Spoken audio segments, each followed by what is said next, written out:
नमस्कार दोस्तों। और मेरा नाम सत्येंद्र तिवारी है और आई होप आप लोग क्लास 12th के मैथ्स की तैयारी ठीक से कर रहे होंगे। आज मैं कुछ इम्पोर्टेंट क्वेश्चंस जो आपके 9 तारीख के जो पेपर है उसमें जो इम्पोर्टेंट क्वेश्चंस हैं, किस टॉपिक से क्या क्या क्वेश्चंस आने की संभावना है, उसी पे थोड़ा हम लोग देखते हैं। ठीक है बच्चों, सो लेट्स स्टार्ट कि कौन से क्वेश्चन किस टॉपिक से और क्या क्या आ सकते हैं, इसके बारे में मैं थोड़ी बात कर रहा हूं। तो सबसे पहला चैप्टर जो मैं बात कर रहा हूं, फर्स्ट टॉपिक इज प्रोबेबिलिटी। ठीक है, प्रोबेबिलिटी में एक क्वेश्चन तो आपका फर्स्ट जो क्वेश्चन आएगा वो आएगा इंडिपेंडेंट इवेंट से। आई होप आप सबको पता होगा कि ए और बी इंडिपेंडेंट है, तो हम लिखते हैं A intersection B equal to P A into P B. ज्यादातर केस में हम वही लेंगे कि A can solve a problem, B can solve a problem. His solving probability is, let it be 1 by 2. Solving probability of B is 3 by 5. What is the probability that both will solve the problem? What is the probability that exactly one will solve the problem? What is the probability that problem is being solved? तो इस तरह के questions please अब आप देख लीजिएगा। एक तो इस पे क्वेश्चंस आएगा। दूसरा क्वेश्चन कंडीशनल प्रोबेबिलिटी पे तो आना ही आना है। P A slash B is equal to P A intersection B by P B. इस पे भी प्लीज एक क्वेश्चन, दो क्वेश्चन, 10 क्वेश्चन आप ट्राई कर लीजिएगा। एक तो इस पे क्वेश्चन आएगा। And third question is definitely it's Bayes theorem. ठीक है, बेस थ्योरम पे आप कैसे भी एक क्वेश्चन कर लीजिएगा। ये 4 मार्कर, 5 मार्कर, ये या तो 4 नंबर के केस बेस्ड, 4 नंबर के केस बेस्ड में आएगा या 5 मार्कर भी आ सकता है। मोस्ट प्रोबेबली 4 नंबर के केस बेस्ड क्वेश्चन ही देते हैं बेस थ्योरम में। तो प्रोबेबिलिटी में ये 3 टाइप के क्वेश्चन जो आपके लास्ट 5-10 इयर्स में ये जो क्वेश्चंस इस टाइप के आए हुए हैं वो आप रिवाइज कर लीजिए। इन्हीं 3 में से क्वेश्चंस आएंगे और आपको करने पड़ेंगे। ठीक है बच्चों, so this is first topic, probability.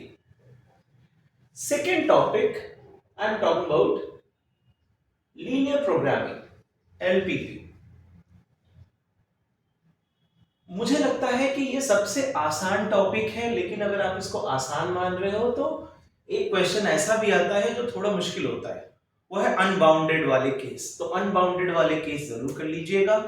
LPP में अगर आपको सॉल्यूशन नहीं भी आता है तो ग्राफ जरूर बनाइए और ग्राफ बनाने की प्रैक्टिस कर लीजिए, वो भी इनइक्वालिटी बेस्ड ग्राफ। सबको पता है कि इनइक्वालिटी बेस्ड ग्राफ कुछ इस तरीके से 2-4 इक्वेशंस दिए होंगे इनइक्वालिटी के, कॉमन रीजंस ढूंढने हैं आपको और उसके बाद में हमें इसके कॉर्नर पॉइंट्स ढूंढने होते हैं।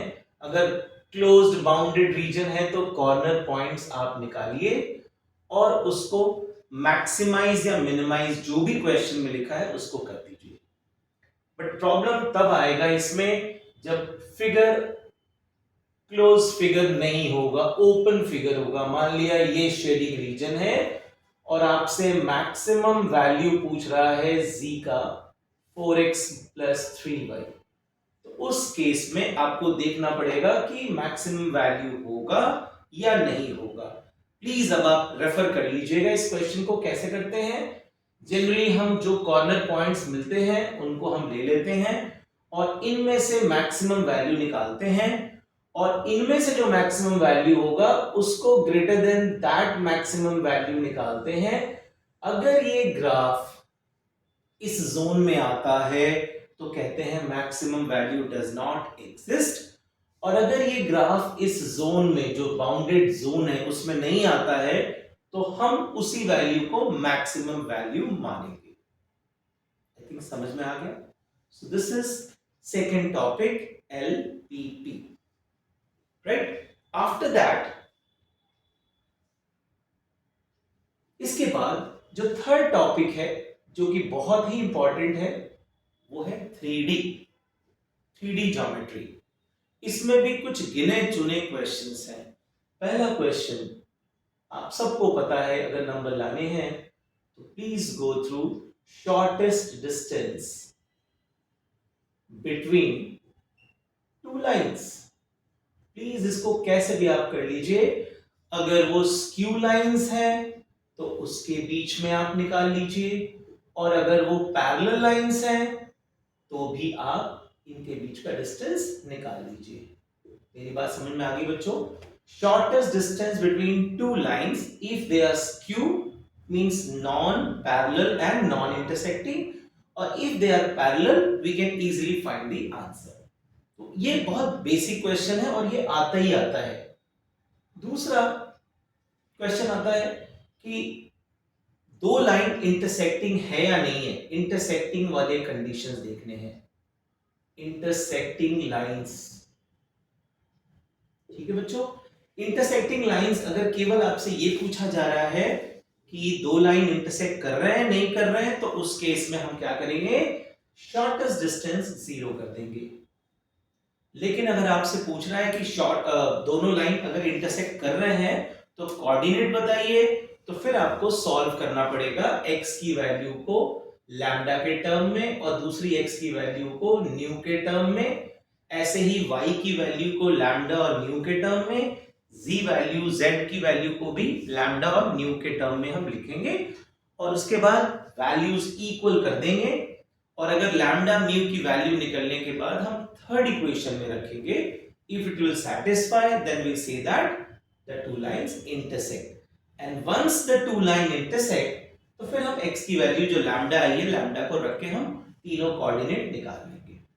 ठीक है, I hope it's very clear. What are the third type of questions? It is foot of the perpendicular. Foot of the perpendicular, किसी भी लाइन का किसी पर्टिकुलर पॉइंट से मुझे फुट ऑफ द परपेंडिकुलर निकालना है, तो आई थिंक देख लीजिए आप किताब में या जहां भी आपने पढ़ा है उसको दोबारा रिवाइज कर लीजिए। First will find the foot of the perpendicular by taking dr of this line, and then we get a general point in terms of lambda, right? And this also coordinate is given, तो इसके abscissa के इसके abscissa का difference जो होगा वो आपका क्या हो जाएगा बच्चे, dr। y कोऑर्डिनेट का y से डिफरेंस dr, z कोऑर्डिनेट का z से डिफरेंस dr, और क्योंकि आपको फुट ऑफ द परपेंडिकुलर निकालना है तो ये एंगल 90 है, तो इन दोनों लाइंस का dr का डॉट प्रोडक्ट 0 होगा, और डॉट प्रोडक्ट 0 होगा तो इससे आपको लैम्डा की वैल्यू आएगी, और लैम्डा की वैल्यू आते ही we get the foot of the perpendicular. अब इसके क्या फायदे हैं? फुट ऑफ द परपेंडिकुलर से हम ये लेंथ ऑफ द परपेंडिकुलर भी निकाल सकते हैं। फुट ऑफ द परपेंडिकुलर से हम इसका इमेज भी निकाल सकते हैं, यानी the image of point P with respect to the given line. So P का इमेज इस लाइन के रेस्पेक्ट में हमारा होगा P dash, and we know that P and P dash का mid point foot of the perpendicular होगा, तो हम P की वैल्यू भी निकाल सकते हैं। ठीक है, ये तीसरा टाइप का क्वेश्चन हो सकता है। फोर्थ क्वेश्चन इसमें हो सकता है एंगल बिटवीन टू लाइंस। ठीक है, so fourth type of questions will be angle between two lines. I think यहां तक समझ में आ गए। सो ये तीन टॉपिक्स हमने लिए। अब इसके बाद अगला टॉपिक है vector algebra, and next is the differential equation. Let's do vector algebra में। मैं तो आपको कहता हूं वेक्टर अलजेब्रा के लिए if you go for NCERT केवल देख लोगे तो उससे क्वेश्चंस हो जाएंगे। वेक्टर अलजेब्रा में जो क्वेश्चंस आएंगे वो आपके बेसिकली डॉट प्रोडक्ट से रिलेटेड जितने भी क्वेश्चंस है, चाहे वो प्रोजेक्शन वाले क्वेश्चंस हो, projection of vector A on B पूछा जाए, राइट, प्रोजेक्शन पूछा जाए, फिर क्रॉस प्रोडक्ट से रिलेटेड क्वेश्चंस पूछा जा सकता है। तो इसमें आपसे एरिया ऑफ पैरेललोग्राम पूछा जा सकता है। अगर क्रॉस प्रोडक्ट से पूछना हो तो एरिया ऑफ द पैरेललोग्राम से, projection of A on B vector से, और कुछ वेक्टर्स की कंडीशंस दी हुई होती हैं, जनरली कुछ इस तरीके से दिया होता है, और कुछ ए बी सी का एब्सोल्यूट वैल्यू या मॉड दिया होता है, तो दे आस्क की find angle between A and B, find angle between B and C. और कभी कभी आपको 3 वेक्टर दे देंगे तो आपसे कोलिनियरिटी के क्वेश्चंस को, कोलिनियरिटी के कंडीशंस पूछ सकते हैं कि कोलिनियर है, राइट। तो इस तरह के क्वेश्चंस वेक्टर अलजेब्रा में आप प्लीज रेफर योर एनसीईआरटी, क्योंकि एनसीईआरटी में और लास्ट के 5-10 साल के क्वेश्चन जो है उसको जरूर देख लीजिए, क्योंकि ये सबसे आसान टॉपिक माना जाता है वेक्टर अलजेब्रा। तो ठीक है, so this is most easiest topic, because याद रखिएगा वेक्टर में ट्रिपल प्रोडक्ट उन्होंने हटा रखा है। वेक्टर ट्रिपल प्रोडक्ट और STP that is scalar triple product आपसे नहीं पूछे जाएंगे, तो नहीं पूछे जाएंगे तो आपको करने की जरूरत नहीं है। यस, आपको आगे के एग्जाम्स में, कॉम्पिटिटिव एग्जाम्स में सब करना पड़ेगा, बट यहाँ as far as board exam is concern just stick with your NCERT book. ठीक है, नेक्स्ट इज डिफरेंशियल इक्वेशन। अब ये ऐसा टॉपिक है जिसमें आपको इंटीग्रेशन भी अच्छे से आना चाहिए। तो डिफरेंशियल इक्वेशन में पहला क्वेश्चन ऑब्जेक्टिव क्वेश्चंस आएगा, ऑर्डर एंड डिग्री से रिलेटेड क्वेश्चन। आई hope clear. First question differential equation में यही पूछा जाएगा कि किसी भी डिफरेंशियल इक्वेशन का ऑर्डर क्या है, उसी डिफरेंशियल इक्वेशन की डिग्री कितनी है। ठीक है, तो ये आप जरूर कर लीजिएगा, ऑर्डर और डिग्री। पिछले 3-4 साल के क्वेश्चंस देख के ऑर्डर और डिग्री निकालना सीख लीजिए। Second, solution of differential equation. Definitely ये बड़ा क्वेश्चन है और ये मुश्किल भी आ सकता है, आसान भी आ सकता है, डिपेंड करता है कि किस टाइप का क्वेश्चन है। बट मेरे हिसाब से जो सबसे इंपॉर्टेंट है वो है first order linear differential equation. ये वाला जरूर कर लीजिएगा, dy by dx plus py equal to q, जिसमें आप इंटीग्रेटिंग फैक्टर वाले क्वेश्चंस करते हैं। प्लीज गो थ्रू इट और चेक करिएगा कि आपका फर्स्ट ऑर्डर का है या नहीं है। कभी कभी वो सेकेंड टाइप वाला केस दे देते हैं, dx by dy, तो उस केस में हो जाएगा px equal to q। याद रखिएगा यहाँ p और q x का फंक्शन है, यहाँ p और q y का फंक्शन है। तो ये 2 टाइप जरूर कर लीजिएगा। एक तीसरा टाइप डिफरेंशियल इक्वेशन में वो पूछते हैं होमोजेनस वाले। तो आप प्लीज याद रखिएगा, जहां भी y बाय x वाली इक्वेशंस आपको दिख जाए तो समझिए होमोजेनस है। y इक्वल टू आपको क्या सब्स्टिट्यूट करना है, vx। तो होमोजेनस के चांसेस थोड़े कम हैं, बट आ भी सकते हैं। सबसे ज्यादा chances first order linear differential equation के हैं। ठीक है, तो आप यही दोनों करिएगा और बाकी डिफरेंशियल इक्वेशन में थोड़ा इस पे और इन दोनों पे प्रैक्टिस कर लीजिएगा। y बाय x और x बाय y वाले फॉर्म्स भी प्लीज देख लीजिएगा होमोजेनस इक्वेशन फॉर्म के। तो मेरा जो एक्सपेक्टेशन है कि वो इन्हीं 3 पे क्वेश्चंस दिए जाएंगे। इनिशियल वैल्यू प्रॉब्लम जरूर कर लीजिएगा, यानी अगर आपसे कोई कह रहा है y0 इक्वल टू 3, तो ये वैल्यू निकाल के आपको c कांस्टेंट भी निकालना पड़ेगा और वो पूरी इक्वेशन आपको करनी पड़ेगी। ठीक है, तो ऑर्डर और डिग्री से रिलेटेड क्वेश्चंस होगा, सॉल्यूशन ऑफ डिफरेंशियल इक्वेशन होगा। सॉल्यूशन ऑफ डिफरेंशियल इक्वेशन में या तो होमोजेनस इक्वेशन होगा या first order linear differential equation होगा। ठीक है, और जहां तक बच्चे कहते हैं कि सर वेरिएबल सेपरेबल, तो बेटा वेरिएबल सेपरेबल तो सब में आएगा ही, लास्ट केस तो वेरिएबल सेपरेबल ही है।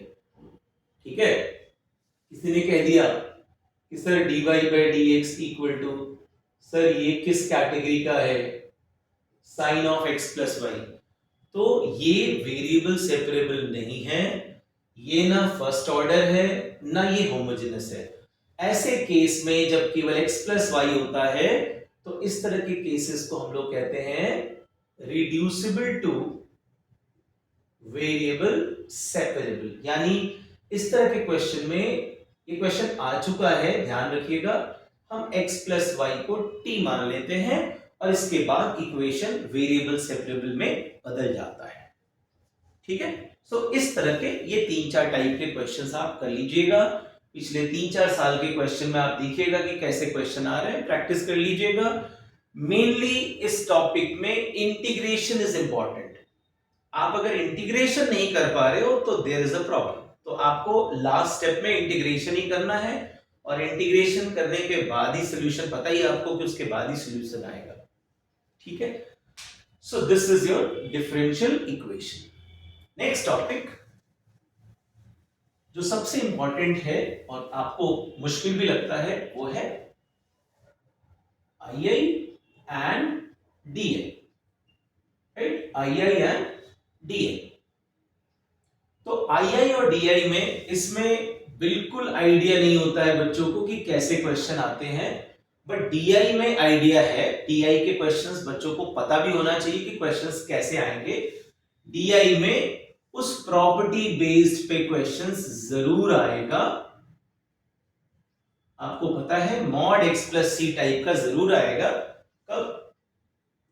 x माइनस सी टाइप का क्वेश्चन जरूर आएगा जब c की वैल्यू a और b के बीच में हो। मतलब मैंने क्या कहा कि अगर मेरे पास 1 से 3 है, mod of x minus 2 dx है, तो जो ब्रेक करके हम लोग इक्वेशंस और इंटीग्रेशंस बनाते हैं 1 से 2 और 2 से 3, आपको पता है 1 से 2 के बीच में mod function will behave as a negative value, so I will put minus of x minus 2 dx, और 2 से 3 के बीच में mod की वैल्यू पॉजिटिव होगी तो हम लिखेंगे x minus 2 dx। तो this is most important question, ये पक्का है कि आना ही आना है। अब इसका फॉर्म डिफरेंट हो सकता है, अंदर की वैल्यू अलग अलग हो सकती है, ये इक्वेशन अलग हो सकता है, बट क्वेश्चन तो यही आएगा, इस टाइप का ही आएगा मॉड में। ठीक है, तो मॉड वाले क्वेश्चंस ही आएंगे, तो इसको एक बार आप देख लीजिएगा। इस तरह के क्वेश्चंस को 2-3 क्वेश्चंस आप प्रैक्टिस, 4-5 क्वेश्चंस देख लीजिएगा प्रैक्टिस करके। दूसरा टाइप का क्वेश्चन आएगा किंग्स रूल पे, a to b fx dx is equal to, आपको पता होना चाहिए कि सारे ही क्वेश्चंस किंग्स रूल से ज्यादातर क्वेश्चन बन जाते हैं। This is a Kings rule. Kings rule में क्वेश्चंस भी मैं आपको बताता हूं कि जो मुझे लगता है कि बोर्ड एग्जाम में ये क्वेश्चंस जरूर पूछ सकते हैं, तो मैं आपको कुछ एग्जांपल्स दे देता हूं, प्लीज इसको ध्यान से देखिएगा। एक आपसे दे दिया 0 से पाई बाय 2 साइन की पावर nx अपॉन साइन की पावर nx प्लस कॉस की पावर nx dx, राइट। ये एग्जैक्टली किंग्स रूल को यूज करोगे तो आंसर आता है इसका, जैसे आप किंग्स रूल लगाओगे, this is 2i equal to 0 से pi by 2, this will come out to be 1 dx। मैं पूरा प्रॉपर सॉल्यूशन नहीं बता रहा हूं, 1 dx, तो i की वैल्यू हो जाती है पाई बाय 4 किंग्स रूल लगा के। ठीक है, कुछ क्वेश्चंस 0 से pi bye 4 log 1 plus tan x, बच्चों स्टैंडर्ड क्वेश्चन। आपको ये भी बता दो, this answer is pi by 8 log 2। मतलब किंग्स रूल लगाते ही आपकी प्रॉपर्टी लगनी शुरू होगी। आई लिखिएगा इक्वेशन 1, किंग्स रूल लगाइएगा इक्वेशन 2, दोनों इक्वेशन को हम करते क्या हैं, ऐड करते हैं। ऐड करने के बाद आपकी ये वैल्यू आ जाएगी। ठीक है, ये सेकंड टाइप का क्वेश्चन है किंग्स रूल में। और किंग्स रूल में कहीं भी अगर आपसे कोई पूछे 0 से pi x sin x by 1 plus cos square x dx, बहुत इंपॉर्टेंट क्वेश्चन। आपको पता है ये रिपीट कितनी बार ये क्वेश्चन आ चुका है, कितनी बार। इसमें भी बच्चे किंग्स रूल लगाएंगे, इजीली क्वेश्चन सॉल्व हो जाएगा। ये 3-4 मैंने एग्जांपल्स दिए, ऐसे आपके पास 10-15 क्वेश्चंस के सेट होने चाहिए कि हम किंग्स रूल लगा लगा के क्वेश्चंस यूज करें। जब भी आपको समझ में नहीं आए, आप बिना कुछ सोचे किंग्स रूल लगा के ट्राई तो करिए कि क्वेश्चंस का आंसर हम अप्रोच कर पा रहे नहीं कर पा रहे। ठीक, तो एक किंग्स रूल पे तो क्वेश्चन आना ही आना है डीआई में। अगला जो है प्रॉपर्टी है, आप please note it down that a to minus a to a fx dx, most probably ये ऑब्जेक्टिव में क्वेश्चन आएगा। Minus a to a fx dx का आंसर 0 होता है जब fx कौन सा फंक्शन होता है, ऑड। और fx अगर इवन हुआ तो आपको पता है इवन के लिए हम लिखते हैं twice 0 to a fx dx। ठीक है बच्चों, इस पे नहीं आएगा क्योंकि ट्वाइस देंगे तो आपको इंटीग्रेशन ही करना है, ये पक्की बात है। मान लो बच्चों ये तो आ ही रहा है पेपर में, 100% आ रहा है। क्वेश्चन का क्राइटेरिया अलग हो सकता है, किसी ने कह दिया -3 से 3 x cube plus sine x dx, किसी ने इंटीग्रेशन ही दे दिया। आपको इंटीग्रेशन करने की जरूरत नहीं है क्योंकि ये ऑड फंक्शन है, आंसर 0 लिखिए। किसी ने कहा -a से a log of p plus x by p minus x या x minus p by x plus p। याद रखिएगा log के ऐसे कोई भी फंक्शंस हो वो ऑड ही होते हैं, और बिना देखे आप आंसर लिखिए 0 है क्योंकि ऑड फंक्शन है तो 0 ही होगा। ठीक है, तो इस तरह के क्वेश्चंस रिपीट करेंगे बट ये ऑब्जेक्टिव में सिंगल मार्कर में आएगा। ठीक है, सब्जेक्टिव में ये सारे क्वेश्चंस आपके आएंगे डीआई में, सब्जेक्टिव में ये आ सकता है, ऑब्जेक्टिव में भी अगर इजी देना हो तो ऑब्जेक्टिव में भी इसको दिया जा सकता है। ठीक है, so this is what I taught you about DI. Let's talk about II. II की कोई लिमिटेशंस नहीं है, आईआई में डिफरेंट क्वेश्चंस भी आते हैं, बट आईआई में मैं आपको बता दूं कि जो इंपॉर्टेंट है क्वेश्चन, पहला इंपॉर्टेंट क्वेश्चन है dx अपॉन वो वाले क्वेश्चन जो क्वाड्रेटिक वाले होते हैं, ax square plus bx plus c, और दूसरा dx अपॉन under root ax square plus bx plus c। ये दोनों टाइप के क्वेश्चंस आप प्लीज कर लीजिएगा क्योंकि इस पे क्वेश्चंस आएंगे। थर्ड क्वेश्चन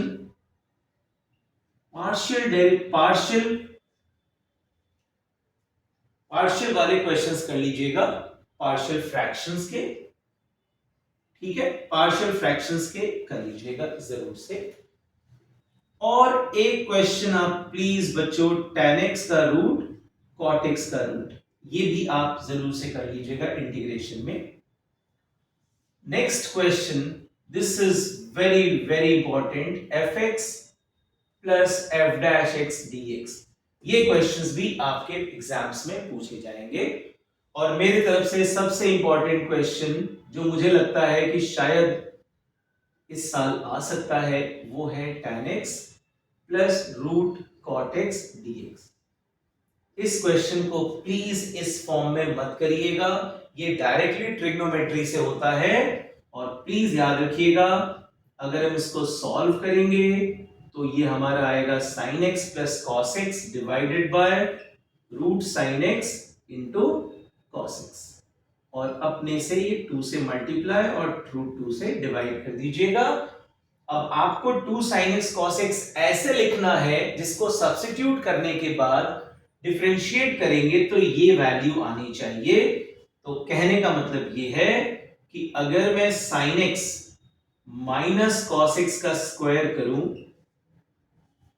तो ये फॉर्मूला होता है 1 minus 2 sin x cos x। थोड़ा शॉर्ट वर्जन में लिख रहा हूं, आई होप समझ में आ रहा होगा। अब आप देखिए 2 sin x cos x की वैल्यू हम लिखेंगे 1 माइनस दिस, और आपको पता है 2 sin x cos x की जगह रखेंगे और जब हम इसको t लेंगे तो sin x का derivative cos x minus cos x का डेरिवेटिव sin x, तो ये अपने आप इक्वेशन फॉर्म बन जाएगा।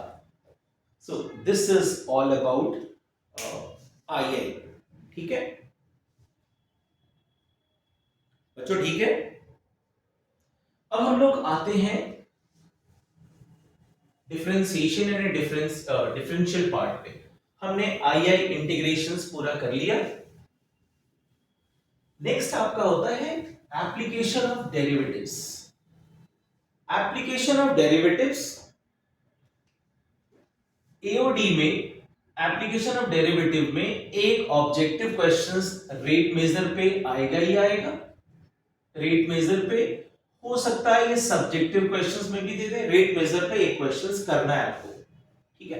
रेट मेजर पे वो पानी वाले इक्वेशंस या जो कोन में कुछ वॉल्यूम्स इस रेट में डिक्रीज हो रहा है या इंक्रीज हो रहा है, dx/dt या dy/dt, रेडियस इस रेट में, सरकमफेरेंस अगर इस रेट में बढ़ रहा है तो एरिया किस रेट में बढ़ेगा, रेडियस अगर इस रेट में बढ़ रहा है तो वॉल्यूम ऑफ स्फीयर या किसी का भी किस रेट में बढ़ेगा या घटेगा। तो ऐसे क्वेश्चंस आपको रेट मेजर में करने पड़ेंगे। दूसरा, इंक्रीजिंग डिक्रीजिंग फंक्शन का एक क्वेश्चन जरूर आएगा, ठीक है। कुछ नहीं करना है, f dash x greater than 0 के लिए x के सारे केसेस लेके इंक्रीजिंग फंक्शन दिखा देना है, डिक्रीजिंग में f dash x less then 0 लेके सारे केस दिखा देना है कि x के कौन से रीजन में फंक्शन इंक्रीज कर रहा है और कौन से रीजन में फंक्शन डिक्रीज कर रहा है। तो इंक्रीजिंग डिक्रीजिंग पे एक क्वेश्चन तो आएगा। थर्ड है मैक्सिमा एंड मिनिमा। बच्चों इस पे एक केस बेस्ड क्वेश्चन आ सकता है, केस बेस्ड क्वेश्चन, ठीक है। हो सकता है केस बेस्ड नहीं है बट मोस्ट प्रोबेबली इस पे केस बेस्ड आता है। तो मैक्सिमा मिनिमा पे इस पे आपको वो 4 बार्कर और 5 बार्कर वाले क्वेश्चंस आपको देखने पड़ेंगे जो लास्ट 4-5 इयर्स से आ रहे हैं। वो आप देखते हो कि किसी कोन में आपको एक सिलेंडर इंसर्ट करना है और सिलेंडर मैक्सिमम वॉल्यूम का होना चाहिए, तो what should be the radius of cylinder type के क्वेश्चंस, या कोई कर्व इक्वेशन है y² = x + 2 और कोई बंदा 3,2 पे खड़ा है या कहीं भी है, तो यहां से मिनिमम लेंथ आपको बताना है कि मिनिमम डिस्टेंस पे वो कहां खड़ा होगा। तो कोई कर्व ऐसा है, मिनिमम डिस्टेंस वही होगा, तो हम इस पे कोई x और y के कोऑर्डिनेट ले लेंगे और फिर इसका डिस्टेंस निकाल के d ऑफ m/dx निकाल लो या d ऑफ m/dy निकाल लो। सो मिनिमम शॉर्टेस्ट लेंथ हम यूज करेंगे। तो कुछ इस तरह के क्वेश्चंस आपसे पूछे जा सकते हैं एप्लीकेशन ऑफ डेरिवेटिव में, और इसमें आपको मेहनत करनी पड़ सकती है क्योंकि इस पे नंबर लाने के लिए आपको बहुत मेहनत की जरूरत है। इसमें ज्यादा मेहनत नहीं है, ये तो सबसे आसान है, ठीक है। थोड़ा आपको मैक्सिमा मिनिमा पे और थोड़ा आपको लोकल मैक्सिमा और लोकल मिनिमा पे भी ध्यान देना पड़ेगा।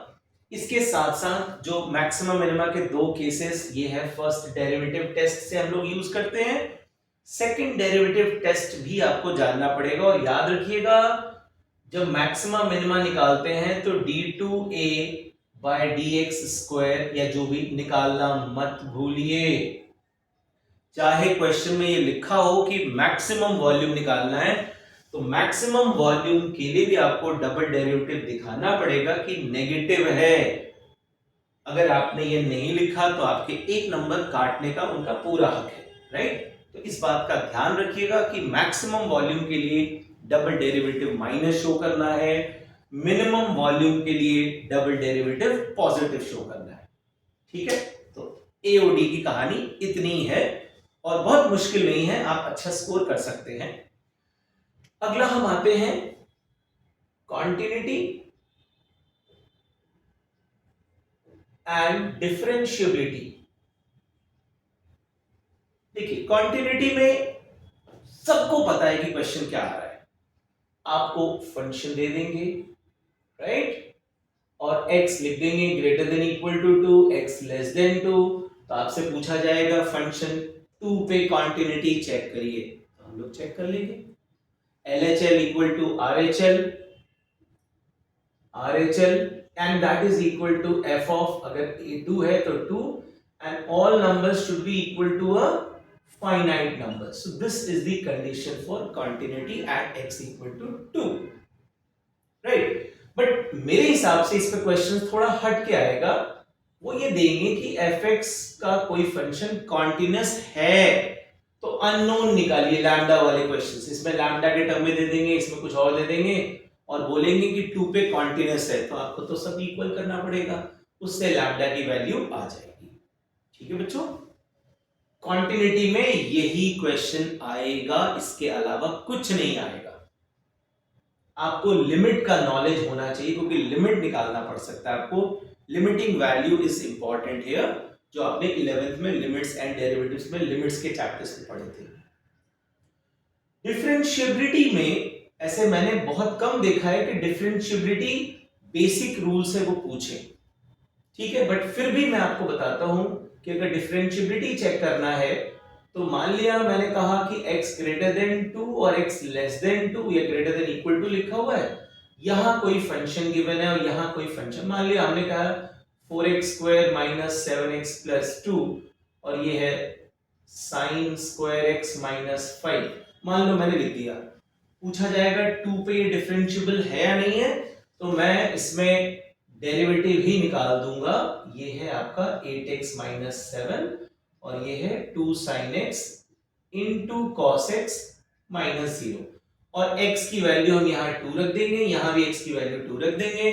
दिखने में लगी रहेगी दोनों बराबर नहीं है, तो LHD ये वाली वैल्यू LHD कहलाएगी क्योंकि 2 से कम पे डिफरेंशिएट किया तुमने, और ये वाली वैल्यू क्या कहलाएगी RHD।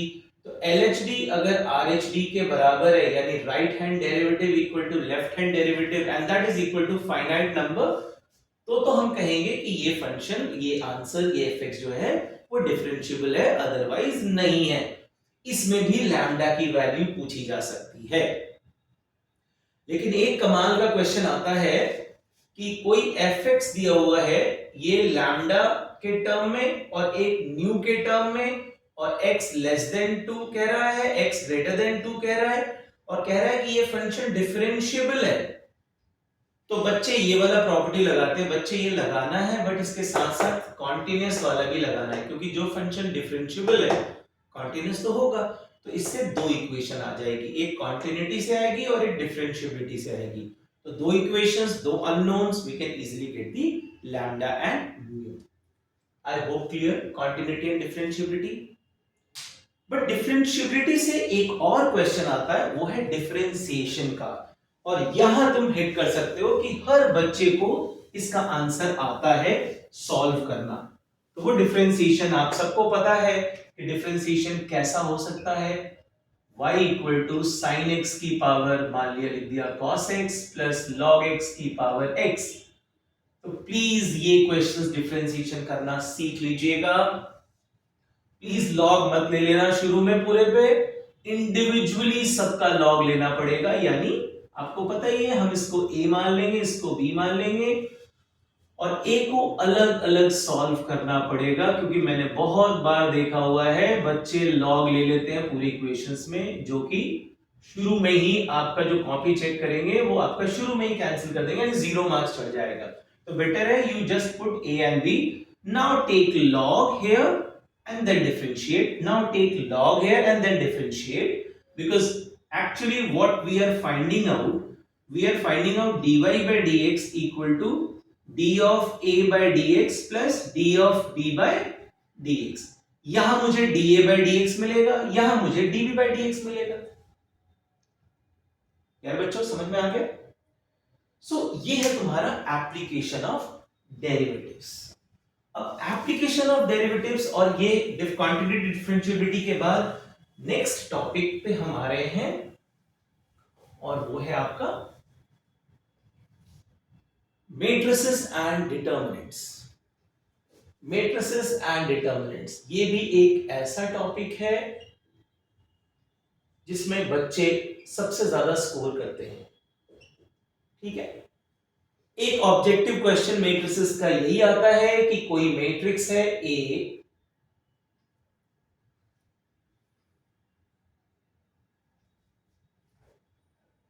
ए मैट्रिक्स गिवन है तुम्हारा, स्क्वायर मैट्रिक्स है, A is a square matrix. तो can you write A in terms of symmetric and skew symmetric matrix? तो एक तो यही वाला आ जाएगा, A plus A transpose by 2 and A minus A transpose by 2। एक तो क्वेश्चन ये आएगा कि किसी स्क्वायर मैट्रिक्स को आप सिमेट्रिक और स्क्यू सिमेट्रिक में लिख के दिखाइए। ठीक है। दूसरा ऑब्जेक्टिव में सीधा वो पूछ देंगे ए आई जे की वैल्यू कुछ लिख देंगे आई माइनस जे की पावर 2 कुछ भी, और उसमें आप 2/3 मैट्रिक्स कन्वर्ट करिए, तो ये भी सबसे बेसिक क्वेश्चन है। ठीक है बच्चों। फिर मैट्रिसेस में आपसे वो प्रोडक्ट ऑफ मैट्रिसेस पूछ सकते हैं। ए बी का प्रोडक्ट कब फीजिबल है, कब हम प्रोडक्ट निकालते हैं, तो पता ही है कि ए का number of column and B का number of rows should be same, तो प्रोडक्ट हम निकाल सकते हैं। ठीक है बच्चों। सो दो मैट्रिक्स का प्रोडक्ट के बारे में वो पूछ सकते हैं। फिर आपसे डायरेक्टली फिर पूछेंगे how to get A inverse, तो इसमें हम लोग निकालते हैं adjoint A by determinant A. थोड़ा इस पे हमें डिटर्मिनेंट में एक फॉर्मूले पे इस पे जरूर क्वेश्चन आएगा। आप सबको पता होना चाहिए कि ए और एडजॉइंट ए का product determinant A into I n होता है। तो अगर हम एडजॉइंट ए का डिटर्मिनेंट निकालें तो डिटर्मिनेंट ए की पावर क्या होती है n-1। बच्चों इस पे क्वेश्चन पूछा जा सकता है, इस पे हर साल क्वेश्चन पूछ रहे हैं। एडजॉइंट ए का मॉड इक्वल टू डिटर्मिनेंट ए की पावर n-1, इस पे आप क्वेश्चंस कर लीजिएगा। ठीक है, ठीक है बच्चों। और इसके बाद सबसे लास्ट में जो मैट्रिसेस डिटर्मिनेंट्स के मिक्स क्वेश्चन है वो है इक्वेशंस को सॉल्व करना। इसमें बच्चों अगर आपने गलती कर दी तो फिर कोई फायदा नहीं है, ये तो आपको करके आना ही चाहिए। मान लो 3 वेरिएबल इक्वेशन लिखा है और लिखा होगा by using matrix method find x y z. भाई आपको इसके अलावा कुछ करना ही नहीं है, आपको x equal to B, x equal to, आप सब ने पढ़ रखा है, मैं इस पे डिटेल में नहीं जा रहा हूं, इससे हम इजीली सॉल्व कर सकते हैं। ठीक है बच्चों, ठीक है। तो इस तरीके से we go for matrices and determinants.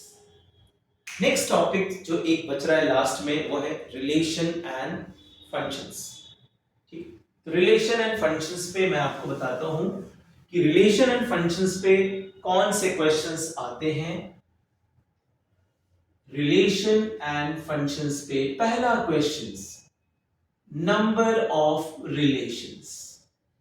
Please ये तो पता ही आपको 2 की पावर mn जो फॉर्मूला रखते हैं, नंबर ऑफ रिलेशंस।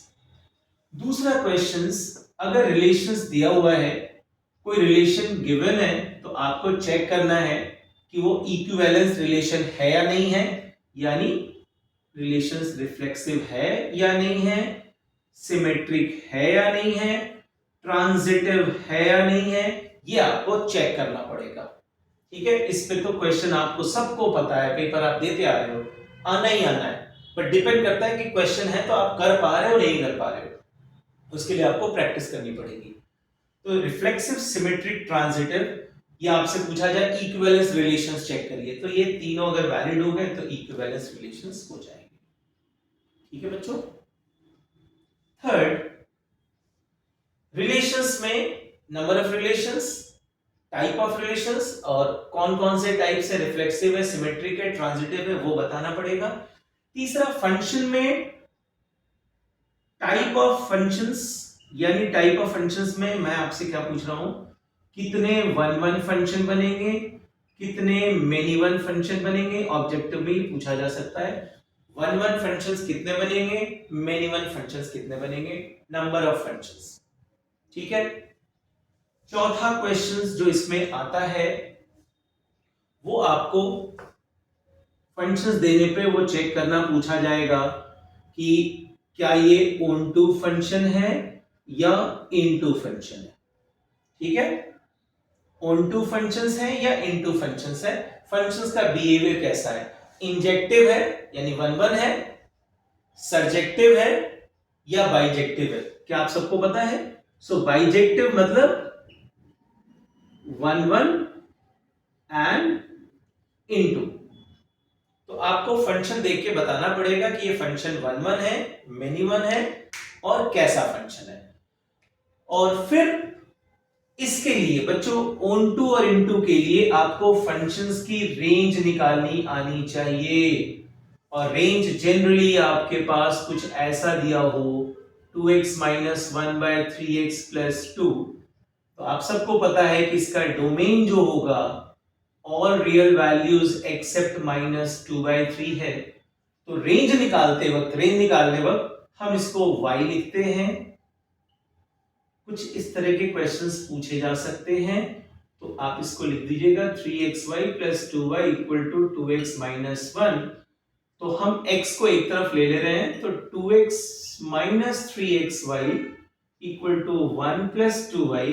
तो x equal to 1 plus 2y by 2 minus 3y। तो इसकी रेंज जो होगी वो ऑल रियल वैल्यूज किसको छोड़ के 2/3 को छोड़ के सारे रियल वैल्यूज होंगे, यानी हमारा वैल्यू 2/3 नहीं होना चाहिए। तो रेंज हमारा यही है। आई थिंक इसके अलावा कुछ नहीं करना है। एग्जाम के दिन, जिस दिन एग्जाम है उससे एक रात पहले बहुत ज्यादा नहीं पढ़ना है। आप प्लीज 10-11 बजे तक आप सो जाइए और सुबह आराम से 6:30-7 बजे उठिए और हल्का सा रिवीजन मारिए। ठीक है, रिलैक्स रहोगे, जितना माइंड शांत रहेगा, आपके मन में बहुत ज्यादा क्यूरियोसिटी नहीं होनी चाहिए कि नहीं मुझे इतने नंबर लाने इतने। जस्ट जैसे क्वेश्चन की क्वालिटी है उसी के हिसाब से बढ़ना है। ऐसा भी हो सकता है कि आप क्वेश्चंस कर रहे हैं और आपका पहला ही क्वेश्चन गलत हो जाए, दूसरा क्वेश्चन गलत हो जाए। इसके बारे में मत सोचिए, अगर गलत हो गया कोई बात नहीं, आप आगे बढ़िए, क्योंकि हो सकता है आपको बाद में इसी क्वेश्चन में जब रीटेक करोगे तो क्वेश्चंस बन जाएंगे। इसलिए don't worry about those questions. कभी कभी हो जाता है, लास्ट में आप अपना समय बचा के रिवाइज जरूर करिएगा, क्योंकि ऐसा भी देखा गया है कि रिवीजन के दौरान बच्चों को 2-4 गलतियां मिलती हैं। और कभी कभी ऐसा भी होता है कि बच्चे क्वेश्चन ही स्किप कर जाते हैं, क्वेश्चन छूट गया। तो ये नहीं करना है। From my side all the best for your board exams on 9th of this March and do very well. Thank you very much बच्चों।